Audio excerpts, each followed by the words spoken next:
Hello students, I welcome you all for today's class. So let us continue chapter 12, structured query language. The previous section we have to stop up to the concept different types of languages till we have to complete a data query language. There are a lot of commands you have to import in our SQL programming language, SQL language. So here we are going to continue the next topic as data type.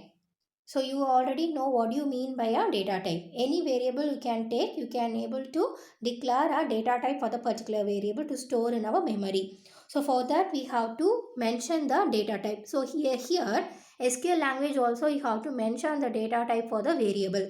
Okay, so that is the definition is given. So here you can store the data based on the kind of values. If it is an integer means you have to declare a integer data type. If it is a character means you have to mention character data type. Likewise here also we have to import or we have to declare the different types of data types. Let's see one by one. The first data type we are going to see is a character type. So we have to write as a char. So it is a fixed width of string value. It will be a fixed length and we should not able to exceed of the fixed length. இவ்வளோதான் நம்ம character கொடுக்கணும், ஒரு 4 letter தான் கொடுக்கணும், 3 letter தான் கொடுக்கணும், ஒரு fixed length வரைக்கும் தான் அது எடுத்துக்கும். That should be enclosed by a single quotes. For example Anu will be written as. இப்போ ஒரு கேரக்டர் நான் என்டர் பண்ணுறேன்னா அனு அப்படின்னு நான் கொடுக்குறேன், that should be enclosed by single quotes. இல்லை ஒரு கேரக்டர் ஒன்லி ஒன் கேரக்டர் நீங்கள் ரெப்ரசென்ட் பண்ணிங்கன்னா that should be also enclosed by single quotes. So this is example of character. இப்போ வேர் கேர் அப்படின்னு போனால் this is also a character type, but this is a similar is the size of vary with considerably. Data entry வந்து maximum லெங்க்த்தில் இருக்கும். நீங்கள் எவ்வளோ characters வேணாலும் எடுக்கலாம், but it should be have a maximum length. இப்போ கேரக்டர்னால் அது குறிப்பிட்ட ஃபிக்ஸட் லெங்க் தான் இருக்கும். பட் வேர் கேர் எடுத்துட்டோன்னா மேக்ஸிமமாக நீங்கள் எவ்வளோ வேணாலும் நீங்கள் கொடுக்கலாம். So it should be denoted as a maximum length number. அடுத்தது பார்த்தீங்கன்னா டிஇசி தான் கொடுக்கணும். வேரியபிளுக்கு முன்னாடி டிஇசி மென்ஷன் பண்ணோம், which is called as a decimal. This will be a represent fractional number. அப்போ டிஇசின்ற டேட்டா டைப் எதுக்கு கொடுக்கணும்னா ஃப்ராக்ஷனல் நம்பர்ஸ்க்கு கொடுக்கணும். ஃபார் எக்ஸாம்பிள் 15.12, 0.123 இந்த மாதிரி இருக்கிற நம்பர்ஸ்க்கு நம்ம டிஇசின்னு கொடுக்கலாம். This should be consider as a 2 parts. One is precision and scale. இதில் வந்து 2 பார்ட் கன்சிடர் பண்ணுறாங்க, precision and scale. For example இங்கே கொடுத்துருக்காங்க 5,2. இப்போ வந்து ஃபர்ஸ்ட் இந்த 5ன்றது எதை நோட் பண்ணுதுன்னா ப்ரிசிஷனை நோட் பண்ணிக்கும். நம்பர் 2ன்றது பார்த்தீங்கன்னா ஸ்கேல் அப்படின்னு சொல்கிறாங்க. இந்த ப்ரிசிஷன்னா என்னென்னா it indicates how many digits the number may have. அப்போ டோட்டலாக நான் கொடுத்துருக்க வேல்யூவில் எவ்வளோ நம்பர்ஸ் இருக்குது அப்படின்றது தான். இப்போ இதில் எடுத்துக்கோங்க, இந்த எக்ஸாம்பிள் டோட்டலாக எத்தனை டிஜிட்ஸ் இருக்குன்னு பார்த்தீங்கன்னா 1 2 3 4. ஆஃப்டர் டெசிமல் பாயிண்ட்டுக்கு அப்புறம் இருக்கிறதையும் கவுண்ட் பண்ணிக்கணும். ஸோ 4 இருக்குது. அப்போ இந்த எக்ஸாம்பிளை பொறுத்த வரைக்கும் ப்ரிசிஷன் வந்து 4. இப்போ ஸ்கேல்னா என்ன அர்த்தம் அப்படின்னு பார்த்தீங்கன்னா பாயிண்ட்டுக்கு அப்புறம் எத்தனை டிஜிட் இருக்குது அதை தான் நம்ம என்ன மென்ஷன் பண்ணோம்னா ஸ்கேல் அப்படின்னு சொல்லுவோம். இப்போ பாயிண்ட்டுக்கு அப்புறம் என்ன இருக்குன்னா 2. அப்போ இதுக்கு எப்படி நம்ம எழுதலாம்னா 4,2. ஸோ ப்ரிசிஷன் இஸ் வந்து 4, ஸ்கேல் வந்து 2ன்னு நம்ம சொல்லுவோம். ஃபார் எக்ஸாம்பிள் இப்போ வந்து எனக்கு இந்த எக்ஸாம்பிள் எடுத்துக்கிட்டோன்னா ப்ரிசிஷன் வந்து 5. அப்போ டோட்டலாக டெசிமல் பாயிண்ட்டையும் சேர்த்து எவ்வளோ டிஜிட்ஸ் இருக்கோ அதை தான் நம்ம ப்ரிசிஷன் சொல்லுவோம். ஆனால் கண்டிப்பாக பாயிண்ட்டுக்கு அப்புறம் எத்தனை டிஜிட்ஸ் இருக்கணும்னா 2. இதுக்கு என்ன எக்ஸாம்பிள் எடுனா 1 2 3.45. இப்போ இதில் பாருங்கள் டோட்டலாக எத்தனை டிஜிட்ஸ் இருக்குன்னா 5 டிஜிட்ஸ் இருக்குது. ஸ்கேலுன்றது பாயிண்ட்டுக்கு அப்புறம் எத்தனை டிஜிட்ஸ் இருக்குது, 2 டிஜிட் இருக்குது. ஸோ இதுதான் நம்ம இந்த மாதிரி எழுதணும். ஸோ அதுக்கு நம்ம என்ன கொடுக்கணும்னா டிஇசி அப்படின்னு நம்ம கொடுக்குறோம். So the scale should not exceed the precision. Scale வந்து ப்ரிசிஷனை தாண்டி போகக்கூடாது. இப்போ நான் இங்கே ஸ்கேல் வந்து 2ன்னு போட்டுட்டேன்னா இங்கே நீங்கள் 1 கட் பண்ணிவிட்டு இங்கே ஸ்கேலை வந்து ஸ்கேலோட லெங்க்த்து இன்க்ரீஸ் பண்ணக்கூடாது. ஸோ இப்போ ப்ராப்பராக எப்படி இருக்கோ அதே மாதிரி தான் நம்ம இண்டிகேட் பண்ணோம். The scale should not exceed the precision. அடுத்தது பார்த்தீங்கன்னா numeric. So this is also expect maximum number of digits. இதுலேயும் வந்து பார்த்தீங்கன்னா மேக்ஸிமம் நம்பர் இருக்கலாம். Should not exceed the precision argument. இதுலேயும் வந்து பார்த்தீங்கன்னா 10,4 அப்படின்னு கொடுத்துட்டோன்னா அப்போ 6 வந்து பாயிண்ட்டுக்கு முன்னாடியும் 4 வந்து பாயிண்ட்டுக்கு அப்புறமும் இருக்கலாம். ஸோ அதுதான் எங்கேயும் நம்ம மென்ஷன் பண்ணுறாங்க நியூமரிக் டைப்பு. இல்லை பாயிண்ட் வச்ச நம்பர்ஸ் வரலன்னா 10 கொடுத்துட்டோம் அப்படின்னு சொன்னால் டோட்டலாக 10 டிஜிட்ஸ் வரைக்கும் போகலாம். அதுக்கு மேலே எக்ஸீட் ஆகக்கூடாது. அதே மாதிரி தான் நியூமரிக் டைப் இருக்குது. அது மாதிரி இன்டீஜர். இப்போ இன்டீஜர்னு எடுத்துக்கிட்டோன்னா இதில் வந்து வித்தவுட் டெசிமல் பாயிண்ட் இருக்கும். பட் இதோட ப்ரிசிஷன் பார்த்தீங்கன்னா 10. சைஸ் ஆர்குமெண்ட் பார்த்தீங்கன்னா 10 டிஜிட்ஸ்க்கு மேலே போகாது. அடுத்தது ஸ்மால் இன்ட். ஸ்மால் இன்ட்டோட ப்ரிசிஷன் டைப் பார்த்தீங்கன்னா 5. இதெல்லாம் புக்கில் கொடுக்கல. நான் வந்து நோட் பண்ணி எழுதியிருக்கேன். Please note down all the points in your book. அப்போ ஸ்மால் இன்ட்டுக்கு பார்த்தீங்கன்னா டிஃபால்ட்டாக எத்தனை ப்ரிசிஷன் வரைக்கும் போகலாம் அப்படின்னு பார்த்தீங்கன்னா 5 ப்ரிசிஷன், அதாவது 5 டிஜிட்ஸ் வரைக்கும் போகலாம். 5 டிஜிட்ஸ் வரைக்கும் போகலாம். இன்டீஜர் தான், ஆனால் டெசிமல் பாயிண்ட் கிடையாது. ஃப்ளோட்டுனா என்னன்னு தெரியும் நமக்கு, டெசிமல் பாயிண்ட் வேல்யூஸ் இருக்கும். இதோட பேஸ் வந்து நம்ம 10 நமக்கு தெரியும் ஃப்ளோட்டிங் பாயிண்ட்டுக்கு. இது வந்து இதோட ப்ரிசிஷன் பார்த்தீங்கன்னா டோட்டலாக 64 இருக்குது.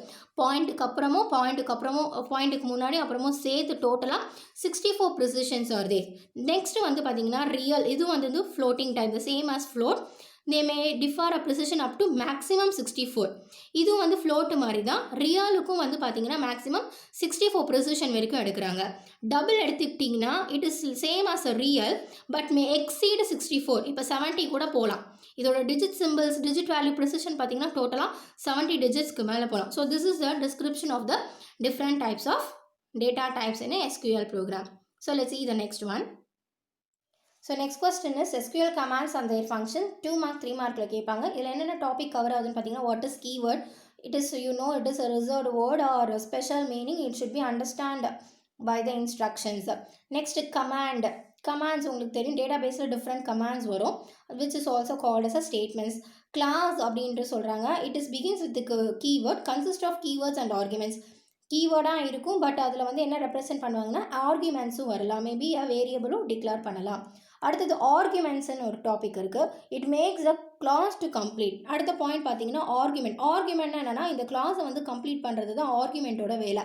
இப்போ நம்ம ப்ரோக்ராமில் பார்த்தோன்னா உங்களுக்கு ஈஸியாக புரியும். So we can go to the different types of commands. இப்போ என்னென்ன கமாண்ட்ஸ் இருக்குன்றதை நம்ம பார்க்கலாம். ஸோ நான் ஏற்கனவே சொன்ன மாதிரி ப்ரீவியஸ் வீடியோவில் நிறைய கமாண்ட்ஸ் இருக்குது. ஃபர்ஸ்ட் ஒன் பார்த்தீங்கன்னா DDL கமாண்ட்ஸ், கிரியேட்டு, இன்சர்ட்டு, டெலிட்டுன்னு பார்த்தோம்ல. ஃபர்ஸ்ட் நம்ம எதை ரெப்ரசென்ட் பண்ண போகிறோம்னா கிரியேட் அ டேபிள். ஒரு டேபிள் கிரியேட் பண்ணால் கிரியேட் கமாண்ட் யூஸ் பண்ணணும். ஸோ இதுக்கு என்ன ஸ்பெஷல் டைப் ஆஃப் கீவேர்ட் அப்படின்னு பார்த்தீங்கன்னா கமாண்ட் என்னன்னு பார்த்தீங்கன்னா கிரியேட் அ டேபிள். ஓகேவா, இது மாதிரி நம்ம கொடுக்கணும், கேப்ஸில் கொடுக்கணும். when a table is created, so the command names are and data types and size should be specified. அப்போ நம்ம என்ன பண்ணணும், டேபிள் கிரியேட் பண்ணும்போது என்னென்ன வேரியபிள், அந்த வேரியபிளுக்கு ஏற்ற மாதிரி என்ன டேட்டா டைப்புன்றதையும் நம்ம மென்ஷன் பண்ணோம். So the table must be at least have 1 column. நம்ம வந்து ஒரு 4 காலம் 5 காலம் ரெப்ரசென்ட் பண்ணணும் இல்லை, ஒரு டேபிள் கிரியேட் பண்ணணும்னா அந்த டேபிள் அட்லீஸ்ட் ஒரு காலமாவது இருக்கணும். So let's see the syntax. So இதுதான் create space table name. For example இங்கே கீழே கொடுத்துருக்காங்க பாருங்கள், கிரியேட் அ டேபிளோட பேர் பார்த்தீங்கன்னா ஸ்டூடெண்ட் வந்துருச்சா, டேபிள் நேம் வந்து ஸ்டூடெண்ட் அப்படின்னு கொடுத்தாச்சு. அடுத்தது என்ன கொடுத்துருக்காங்கன்னா, ஒரு டேபிளை கிரியேட் பண்ணதுக்கப்புறம் you have to open the parenthesis bracket, அதுக்குள்ளே தான் நம்ம டேட்டா டைப்ஸை மென்ஷன் பண்ணணும். ஓகேவா, அதாவது டேட்டா டைப்னா காலம் நேம் வித் சைஸோட மென்ஷன் பண்ணணும். இப்போ இதில் பார்த்தீங்கன்னா தெரியும், காலம் நேம் வரணும், அதுக்கப்புறம் டேட்டா டைப் வரணும், அதுக்கப்புறம் சைஸ். இதுவே நம்ம C++ல என்ன எழுதுவோம், ஒரு வேரியபிள் இருந்தால் அதுக்கு முன்னாடி தான் நம்ம டேட்டா டைப்பை மென்ஷன் பண்ணுவோம். int a = 5 அப்படின்னு நம்ம மென்ஷன் பண்ணுவோம். இன்ட்னா ஆட்டோமேட்டிக்காக 2ன்ற பைட் வந்து ஆக்குபை பண்ணிக்கும் ஏன்ற வேரியபிளுக்கு. பட் இங்கே எப்படின்னு பார்த்தீங்கன்னா ஃபஸ்ட்டு எது ரெப்ரசென்ட் பண்ணணும்னா காலம் நேம். ஃபார் எக்ஸாம்பிள் காலம் நேம் என்னன்னு பார்த்தீங்கன்னா நேம், அடுத்தது சின்டாக்ஸில் என்ன இருக்குன்னா டேட்டா டைப். அப்போ நேம்ன்றது என்னது, கேரக்டர். அப்போ எவ்வளோ லென்த் வரைக்கும் என்னோடய கேரக்டர் நான் கொடுக்கலாம், சைஸு கொடுக்கலான்னு பார்த்தீங்கன்னா 20, அதுதான் அந்த சைஸு. இந்த சைஸை நீங்கள் எதில் ரெப்ரசென்ட் பண்ணணும்னா parenthesis bracket. இப்போ ஒரு காலம் முடிஞ்சிருச்சு, அடுத்த காலம் நம்ம கிரியேட் பண்ணணும்னா புட் அ கமா. ஏன்னா ஒவ்வொரு காலமை ரெப்ரசென்ட் பண்ணுறதுக்கு we have to use a செப்பரேட்டாக. இது மாதிரி நிறைய காலம்ஸ் வரைக்கும் நம்ம போகலாம். நம்ம என்ன ரூல் பார்த்தோம், ஒரு டேபிள் கிரியேட் பண்ணணும்னா at least you have to mention at least 1 காலம். இப்போ இந்த எக்ஸாம்பிளில் பார்த்தீங்கன்னா எத்தனை காலம் கிரியேட் பண்ணுறாங்கன்னா, நேம் இருக்குது, ஜெண்டர் இருக்குது, அடுத்தது பார்த்தீங்கன்னா ஜெண்டர் வந்து பார்த்தீங்கன்னா கேரக்டர் 1. ஏன் அப்படின்னு பார்த்தீங்கன்னா ஒன்று ஃபீமேல் இல்லை மேல், ஒரு கேரக்டர் தான் ரெப்ரசென்ட் பண்ண போகிறோம். ஸோ அதனால் சைஸ் என்ன மென்ஷன் பண்ணிட்டாங்கன்னா 1 அப்படின்னு கொடுத்தாச்சு. அடுத்தது ஏஜ் அப்படின்ற ஒரு காலம் கிரியேட் பண்ணுறாங்க, அதுக்கு வந்து சைஸ் கொடுக்கல, இன்டீஜர்னு கொடுத்தாச்சு. நார்மலாக நம்ம இப்போ தான் டேட்டா டைப் பார்த்தோம், நார்மலாக இன்டீஜர் கொடுத்தா எத்தனை ப்ரிசிஷன் வரைக்கும் எடுக்கும்னா 10 ப்ரிசிஷன் வரைக்கும் எடுக்கும், அதாவது 10 டிஜிட்ஸ் வரைக்கும் எடுக்கலாம். அதனால் ஏஜ் வந்து 10 அப்படின்னு கொடுத்துட்டாங்க. பிளேஸு வந்து கேரக்டர் கொடுக்குறாங்க. இப்போ வந்து ஒரு 10 கேரக்டர்ஸ்குள்ளே இருக்குது அப்படின்னா 10ன்னு நம்ம மென்ஷன் பண்ணிக்கிறோம். ஸோ ஏஜுக்கு அப்புறம் பிளேஸ். ஸோ பிளேஸ் வந்து பார்த்தீங்கன்னா பாண்டி, அந்த மாதிரி ஒரு 10 கேரக்டர்ஸ்குள்ளே தான் அந்த டேர்மை நம்ம கொடுக்க முடியும். 10 கேரக்டர்ஸ்க்கு மேலே இருந்ததுன்னா 11th கேரக்டர் அக்செப்ட் பண்ணாது. ஸோ இதுதான் வந்து டேபிளோட வேரியபிள்ஸ். உள்ளே இருக்கக்கூடிய வேல்யூஸ்க்கு தான் நம்ம இந்த மாதிரி சைஸை நம்ம மென்ஷன் பண்ணியிருக்கோம். So very simple comment. So you have to close the bracket. என்னோட காலம்லாம் டிக்ளேர் பண்ணியாச்சு, so close it, put a semicolon. So இதுதான் அந்த எக்ஸ்ப்ளனேஷனில் இங்கே நமக்கு கொடுத்துருப்பாங்க. ஸோ இந்த பேராகிராஃபில் ஒரு முக்கியமான இன்ஃபர்மேஷன் என்னன்னு பார்க்க போகிறோம். What is constraint? ஸோ கன்ஸ்ட்ரைனா some restriction we have to mention. இதில் வந்து நம்ம எந்த ரெஸ்ட்ரிக்ஷன்ஸும் நம்ம கொடுக்கல. Just we have to mention the size of the particular variable. அதாவது காலம் நேமுக்கு ஒரு ஜஸ்ட் சைஸ் மட்டும் தான் மென்ஷன் பண்ணியிருக்கோம். இப்போ நம்ம என்ன பார்க்க போகிறோம்னா கன்ஸ்ட்ரைன் கொடுக்க போகிறோம். That should be limit the data type can go for the field of the table. ஒரு டேபிளில் ஏதோ ஒரு ஃபீல்டில் நான் ஒரு கண்டிஷன் அப்ளை பண்ண போகிறேன். That is called as a constraint. The constraint are used to limit the type that can be go in a table. இது எதுக்கு என்ன என்ஷூர் பண்ணுதுன்னா it should be accuracy and reliability of the database. ஓகேவா? So constraint should be either இந்த காலம் level or table level. நீங்கள் ஒரு condition apply பண்ணுறீங்கன்னா ஒரு காலமுக்கும் ஏதோ ஒரு காலமுக்கு கண்டிஷன் அப்ளை பண்ணலாம், இல்லை ஹோல் டேபிளுக்கு கூட நீங்கள் கண்டிஷன் அப்ளை பண்ணலாம். ஸோ அதான் நோட் பார்ட்டில் கொடுத்துருக்காங்க. Constraint means a condition applicable on a field. ஒரு ஃபீல்டுன்னா என்னன்னு சொன்னேன்னா ஒரு காலம். ஃபீல்டு மீன்ஸ் அ காலம். அப்படி இல்லை அப்படின்னு சொன்னால் செட் ஆஃப் ஃபீல்ட்ஸ், இல்லை ஒரு 2-3 காலம் சேர்த்து கூட நம்ம கன்ஸ்ட்ரைன் யூஸ் பண்ணலாம். So what are the 2 different types of constraints? One is a column constraint, another one is table constraint. இப்போ காலம் கன்ஸ்ட்ரைன்னா இண்டிவிஜுவல் காலமுக்கு ஒரு கண்டிஷன் அப்ளை பண்ணுறது, இல்லை டேபிள் கன்ஸ்ட்ரைன் போனோன்னா apply group of 1 or more columns. 2-3 columns எடுத்து ஒரு கண்டிஷனை செட் பண்ணோன்னா அதுக்கு பேர் table constraint. So constraint what is a கன்ஸ்ட்ரைன்றது கொஸ்டின். இதுலேருந்து இது வரைக்கும் நீங்கள் எழுதணும். 2 mark கொஸ்டின், புக் பேக்கில் இருக்கிற கொஸ்டின் தான். So very important question. இப்போ நம்ம என்ன கமாண்ட் படித்தோன்னா how to create a table. அந்த டேபிளுக்கு என்ன கண்டிஷன் கொடுக்கலாம், what are the 2 different types of conditions. ஒன்று column constraint, another one is table constraint. இப்போ வந்து கன்ஸ்ட்ரைன் எப்படி அப்ளை பண்ண போகிறது நம்ம பார்க்கலாம். ஸோ எப்படி நம்ம கன்ஸ்ட்ரைன் யூஸ் பண்ணுறது இந்த சின்டாக்ஸ் பார்க்கலாம். இது வந்து பார்த்திங்கன்னா டேபிள் கன்ஸ்ட்ரைன் மாதிரி இருக்குது. பிகாஸ் இதில் வந்து 2 கன்ஸ்ட்ரைன், காலம் கன்ஸ்ட்ரைனே 2 கன்ஸ்ட்ரைன் கொடுக்குறாங்க. மோர் தேன் 1 கன்ஸ்ட்ரைன் இருக்கிறதுனால which is called as a table constraint. இப்போ column name, data type, size, அதுக்கு பக்கத்தில் அந்த கன்ஸ்ட்ரைன் நீங்கள் மென்ஷன் பண்ணோம். இப்போ ஃபாலோயிங் எக்ஸாம்பிளில் பார்க்கலாம். So create table, student table create பண்ணியாச்சு. இப்போ அட்மிஷன் நம்பர் இஸ் அ காலம் நேம், டேட்டா டைப் இன்டீஜர். அதுக்கு பக்கத்தில் தான் நீங்கள் கன்ஸ்ட்ரைனை மென்ஷன் பண்ணணும். என்ன கன்ஸ்ட்ரைன் மென்ஷன் பண்ணுறாங்கன்னா நாட் நல் ஒரு கன்ஸ்ட்ரைனும், அதே வந்து ப்ரைமரி கீ அப்படின்ற கன்ஸ்ட்ரைன். இப்போ இந்த அட்மிஷன் நம்பருக்கே பார்த்தீங்கன்னா 2 கன்ஸ்ட்ரைன் வந்து டிக்ளேர் பண்ணுறாங்க. ஒன்று வந்து நாட் நல். இப்போ நாட் நல்னா அட்மிஷன் நம்பர் பிளாங்காக விடக்கூடாது. கண்டிப்பாக ஏதாவது ஒரு நம்பர், ஒரு வேல்யூ நம்ம என்ட்ரு பண்ணி தான் ஆகணும். So one kind of constraint. அப்போ நாட் நல்லாக இருக்கக்கூடாது. இன்னொன்று அதை ப்ரைமரி கீன்னு நான் மென்ஷன் பண்ணுறேன். ப்ரைமரி கீன்னும் போது uniquely identifies the particular table in a record. ஒரு ரெக்கார்டுக்கும் ஒரு ரோக்கும் பார்த்தீங்கன்னா ஒரு யூனிக் நம்பர் இருக்கும். அப்போ அது எது யூனிக் நம்பராக கொண்டு வரலாம் அப்படின்னு பார்த்தீங்கன்னா அட்மிஷன் நம்பராக இருக்கலாம், இல்லை ரோல் நம்பராக இருக்கலாம். அப்போ 2 கன்ஸ்ட்ரைன் நான் ஃபிக்ஸ் பண்ணுறேன் ஒரே ஒரு காலம்க்கு, ஒரே ஒரு ஃபீல்டுக்கு. ஸோ இது மாதிரி ஃபிக்ஸ் பண்ணுறதுனால ப்ரைமரி கீ கன்ஸ்ட்ரைன் அப்படின்னு சொல்லலாம். அடுத்த கன்ஸ்ட்ரைன் வந்து பார்த்தீங்கன்னா நேமுக்கு. அப்போ நேம் என்ன இருக்கக்கூடாதுன்னா நாட் நல்லா இருக்கக்கூடாது. அப்போ நேமுன்ற காலமுக்கு கண்டிப்பாக ஏதோ ஒரு பேரை நீங்கள் என்ட்ரு பண்ணி ஆகணும். அப்போ 2 கன்ஸ்ட்ரைன்ஸ் நான் வந்து 2 ஃபீல்டுக்கு கொடுக்கறதுனால so it is called as a table constraint. அதுதான் இங்கே எக்ஸ்ப்ளனேஷன் கொடுத்துருப்பாங்க. நாட் நல்னா கண்டிப்பாக நம்ம அந்த காலமை பிளாங்காக விடக்கூடாது. அப்போ இன்டீஜர் வந்து வேல்யூ இருக்கணும், அதே சமயத்தில் அந்த ப்ரைமரி கீ கன்ஸ்ட்ரைனாகவும் மாற்றிட்டேன். அதே மாதிரி நேமில் வந்து நம்ம பிளாங்காக விடக்கூடாது. ஏதாவது ஒரு அந்த ஃபீல்டுக்கு பேர் நம்ம அந்த நேம் ஆஃப் த ஸ்டூடெண்ட்டோ இல்லை நேம் ஆஃப் த பர்சனுக்கோ கண்டிப்பாக நேம் என்ட்ரு பண்ணி தான் ஆகணும். ஸோ இந்த மாதிரி நம்ம வந்து கண்டிஷன் அப்ளை பண்ணுறது தான் கன்ஸ்ட்ரைன் சொல்கிறோம். 2 types of constraint. One is column constraint, another one is table constraint. Now we can go for the different types of constraints. இப்போ வந்து நம்ம வந்து கன்ஸ்ட்ரைன்லேயே டிஃப்ரெண்ட் டைப்ஸ் நம்ம பார்க்க போகிறோம். So this is a 5 mark question. இதுக்கு முன்னாடி மேலே பார்த்தது ஒரு சின்ன ஒரு எக்ஸாம்பிள் தான். So now we are going to continue the types of constraints for the 5 mark question. So what are the different types of constraint? Unique constraint, primary key constraint, default constraint, check constraint. So these are the 4 different types of constraint we are going to see that. So first நம்ம unique கன்ஸ்ட்ரைனா என்னன்னு பார்க்கலாம். யூனிக்காக எது இருக்கும் which is called as a unique constraint. So என்ன example பார்க்கலாம் நம்ம.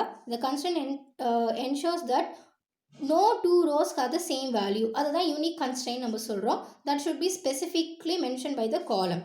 For example எதுக்கெல்லாம் நம்ம யூனிக்காக இருக்கும் அப்படின்னு பார்த்தீங்கன்னா ஸ்டூடெண்ட்டோட அட்மிஷன் நம்பர். கண்டிப்பாக பார்த்தீங்கன்னா அட்மிஷன் நம்பர் ஒவ்வொருத்தருக்கும் வேறுபடும். அதனால் அந்த மாதிரி காலமுக்கு நம்ம என்ன கன்ஸ்ட்ரைன் யூஸ் பண்ணிக்கலாம்னா யூனிக் கன்ஸ்ட்ரைனை மென்ஷன் பண்ணிக்கலாம். இதுக்கு எக்ஸாம்பிள் நம்ம பார்க்கலாம்.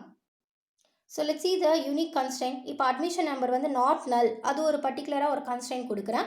எப்படி ப்ரைமரி கீன்னு பார்த்தோமோ அதே மாதிரி யூனிக் அப்படின்ற கன்ஸ்ட்ரைன் நம்ம கொடுக்குறோம். அப்போ யூனிக்னா அட்மிஷன் நம்பர், ரோல் நம்பர், அதுக்கெல்லாம் தான் நம்ம என்ன பண்ணுவோம் யூனிக் அப்படின்ற கன்ஸ்ட்ரைன் நம்பர் செட் பண்ணுவோம். அது மாதிரி அடுத்த கன்ஸ்ட்ரைன் பார்த்தீங்கன்னா நேமுக்கு நாட் நல் ஏதோ ஒரு வேல்யூ இருக்கணும் அப்படின்னு சொல்லி போடுறோம். So this is the unique constraint. யூனிக்குன்ற மென்ஷன் பண்ணிட்டோனாலே அது என்ன கன்ஸ்ட்ரெயினில் டைப்ஸ் ஆஃப் கன்ஸ்ட்ரெயினில் வந்துடும்னா யூனிக் கன்ஸ்ட்ரெயினில் நமக்கு வந்துடும். ஓகே, நெக்ஸ்ட் என்ன பார்க்க போகிறோம் அப்படின்னு சொன்னாக்கா ப்ரைமரி கீ கன்ஸ்ட்ரெயின் நம்ம பார்க்க போகிறோம். இப்போ இங்கே யூனிக்கு பதிலாக என்ன நம்ம அப்ளை பண்ணணும் அப்படின்னு பார்த்தீங்கன்னா ப்ரைமரி கீ அப்படின்றது அப்ளை பண்ணணும். So this is another example of primary key constraint. இது வந்து second method. So primary key does not allow any null values. இதில் வந்து எந்த ஒரு நல் வேல்யூஸும் இருக்காது. ஓகேவா, அதுதான் நம்ம வந்து ப்ரைமரி கீ கன்ஸ்ட்ரெயின் நம்ம சொல்கிறோம். ஏதாவது ஒரு வேல்யூ நம்ம கொடுத்து தான் ஆகணும். The next one is a default constraint. So it will automatically upload the value as a default value for the field. இதுதான் வந்து டிஃபால்ட் கன்ஸ்ட்ரெயின்னு சொல்கிறோம். ஸோ ஏதோ ஒரு வேல்யூ நீங்கள் கொடுக்கலனா நம்ம என்ன ஸ்பெசிஃபை வேல்யூ நம்ம ஸ்டார்டிங் கிரியேட் பண்ணும்போது கொடுத்துருக்கோமோ that value will be apply to all the records for the particular field. So let's see an example for default constraint. So this is an example of default constraint. Create table student. Admission number not null primary key set பண்ணியாச்சு. நேமுக்கும் not null set பண்ணியாச்சு. அடுத்தது ஏஜுக்கு வாங்க. இப்போ ஏஜில் வந்து integer ஏஜ்ன்றது column name. ஓகேவா, so ஏஜ்ன்றது one of the particular column. இந்த காலம்க்கு இன்டீஜர் டைப்பு கொடுத்தாச்சு. இப்போ நான் என்ன கன்ஸ்ட்ரெயின் யூஸ் பண்ணுறேன்னா டிஃபால்ட் கன்ஸ்ட்ரெயின். அப்போ default constraint is equal to 17 நான் வேல்யூ கொடுத்துட்றேன். அப்படி என்ன அர்த்தம்னா நான் வந்து ஆட்டோமேட்டிக்காக நான் ஒவ்வொருத்தருக்கும் ஏஜ் என்டர் பண்ணணும்னு அவசியம் இல்லை.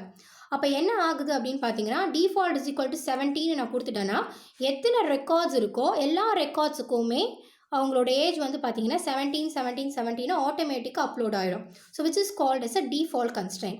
இப்போ டிஃபால்ட் நான் கொடுக்கல ஏஜ் இன்டீஜர் அப்படின்னு நான் கொடுத்து விட்டுட்டேன்னா நான் ஒவ்வொருத்தருக்கும் போயிட்டு அவங்களோட ஏஜை நான் வந்து ஸ்பெசிஃபிக்காக டைப் பண்ணணும் டேபிளில்.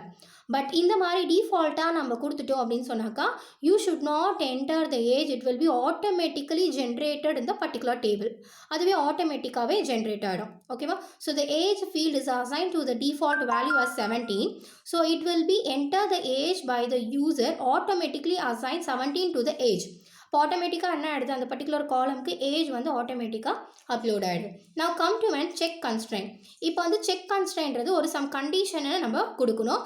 இது வந்து லிமிட் த வேல்யூ, இவ்வளோ வேல்யூக்கு மேலே போகக்கூடாதுன்றது தான் செக் கன்ஸ்ட்ரெயினை நம்ம கொடுக்குறோம். Let's see an example. அதே ஏஜுக்கு டிஃபால்ட்டுக்கு பதிலாக நான் என்ன கண்டிஷன் கொடுக்குறேன்னா செக் ஏஜ் என்ன சொல்கிறேன், ஏஜுக்கு தான் நான் அந்த கண்டிஷன் கொடுக்குறேன். Check less than equal to 19.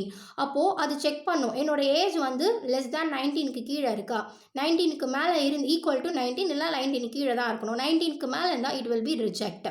Okay, reject the particular record. அதுக்கு அதை வந்து நம்ம அப்லோட் பண்ணவே முடியாது, என்டர் பண்ணவே முடியாது. So this is called as check constraint. இந்த செக் கன்ஸ்ட்ரெயினில் என்ன மாதிரியான கண்டிஷன்ஸ் நீங்கள் இங்கே கொடுக்கலாம் அப்படின்னு பார்த்தீங்கன்னா லாஜிக்கல் ஆப்ரேட்டர்ஸ் பேஸ் பண்ணி தான் நீங்கள் இந்த கண்டிஷனை நீங்கள் அப்லோட் பண்ண முடியும். So in above example check the constraint to the particular age for the field. So age must be less than or equal to 19. அப்படி இருந்தால் மட்டும்தான் நம்ம வேல்யூ வந்து அந்த பர்டிகுலர் ரெக்கார்டில் என்டர் பண்ண முடியும். ஓகேவா, ஸோ இதில் வந்து செக் பண்ணும்போது அதாவது செக் கன்ஸ்ட்ரெயினில் என்ன மாதிரியான ஆப்ரேட்டர்ஸ் நீங்கள் வச்சு செக் பண்ணலான்னு பார்த்தீங்கன்னா ரிலேஷனல் இல்லை லாஜிக்கல் ஆப்ரேட்டர்ஸ். ரிலேஷனல் தெரியும், less than equal to, greater than equal to, less than greater than. லாஜிக்கல்னால் தெரியும் உங்களுக்கு, அண்டு ஆர் இன்னொன்று வந்து நாட். இந்த மூணும் நம்ம யூஸ் பண்ணிக்கலாம் எங்கன்னு பார்த்தீங்கன்னா செக் கன்ஸ்ட்ரெயினில். இப்போ வந்து நம்ம செகண்ட் டைப் பார்க்க போகிறோம். காலம் கன்ஸ்ட்ரெயின் பார்த்தாச்சு. காலம் கன்ஸ்ட்ரெயின்னா மேபி ரெண்டுக்கு மேலே இங்கே வந்து தனித்தனியாக நம்ம வந்து கொடுத்துருக்கோம். ஸோ இது வந்து ஃபஸ்ட்டு காலம் பார்த்தீங்கன்னா அட்மிஷன் நம்பருக்கு நல் ப்ரைமரி கீ நம்ம செட் பண்ணியிருக்கோம். அதே மாதிரி நேமுக்கும் நாட் நல்.